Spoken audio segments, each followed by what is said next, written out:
আসসালামু আলাইকুম গাইস, কেমন আছেন আপনারা? আজকে আমরা এসেছি মোল্লাচরের ক্ষেতে। এখানে আমরা এখন ঘুরবো, আপনাদের দেখাবো যে ক্ষেত কেমন হয়। তো চলেন আমরা ঘুরি এখন। তো আপনারা দেখতে পাচ্ছেন যে মানুষ এই যে ঘাস নিয়ে আসছে গরুদের খাওয়াবে, এবং এখানে গ্রামের সৌন্দর্য হচ্ছে মুরগি। এই দেখেন কত মুরগির ঘুরছে, এখানে ক্যামেরা ফোকাস হচ্ছে না। ওই যে দেখেন পাখি হচ্ছে, ওই ছেলেটা মাথায় হাতে কি করতেছে আল্লাহ জানে। তো ওয়েট কাপল ব্লগিং করতেছে। ওই যে গাইস দেখেন কাপল ব্লগিং করতেছে, দাদা জুম করি কাপল ব্লগার। এই যে রাকিব হোসেন, এই যে দেখেন কাপল ব্লগিং করতেছে। এই যে যে গেঞ্জি দেখা যাচ্ছে।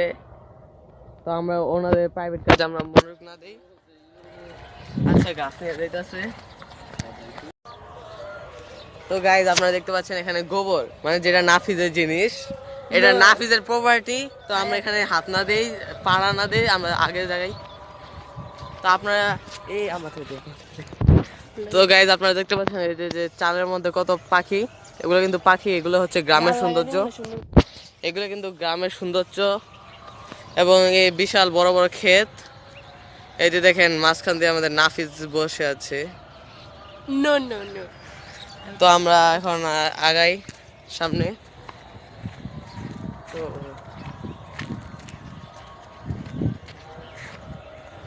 আচ্ছা এই জায়গাতে বাইরে ঘুরবো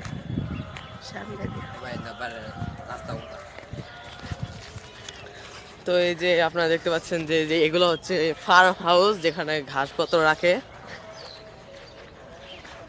তো এই যে আপনারা দেখতে পাচ্ছেন তাজা ঘাস, এই শাকগুলো খাইতে সেই মজা। আর এটা কি শাক? এটা সবুজ শাক। সবুজ শাক। গাইস এখানে অনেক কিছু আছে, আবার আমরা ফিরে যাই। তো আমরা এখন ফিরে যাচ্ছি, আমরা আবার সামনের দিকে যাবো। ওদিকে আপনাদেরকে আমরা সবই দেখানোর চেষ্টা করবো ভিডিওতে। সবাই লাইক ফলো দিবেন। এটা টিকটক না, এটা ইউটিউব। সাবস্ক্রাইব করবেন সবাই, ভুলে না সাবস্ক্রাইব। তো এই যে আপনারা দেখতে পাচ্ছেন বড় বড় খড়, যে পাট ওই যে সামনে দিয়ে রাখছে। এই জায়গাটা কিন্তু খুবই ভুতুরে। রাত হলে কিন্তু এই জায়গায় মানে খুবই প্যারানরমাল অ্যাক্টিভিটিস হয়।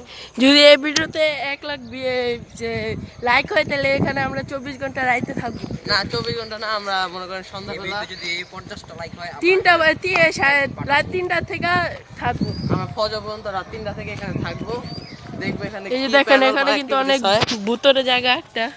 এখানে আবার একটা পুকুর আছে, এখানে মানুষ বলে চুবা। এখানে কিন্তু মানুষ অনেক মারা গেছে, কিন্তু আমরা তো একজনের বাসায় এসে বললাম। আমরা আবার উল্টা যাইতেছি।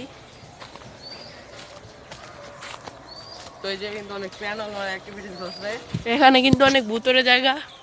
আর এই যে বাড়িটা যে দেখতেছেন, এই বাড়িটার মধ্যে কিন্তু দিনে মানুষ থাকে, কিন্তু রাতে থাকে না। তারা কিন্তু মানে এই ভয়ে তার এখানে থাকতে চায় না, তারা অন্য একটা বাসায় থাকে। আমরা সামনের দিকে যাচ্ছি ক্ষেত দিয়ে।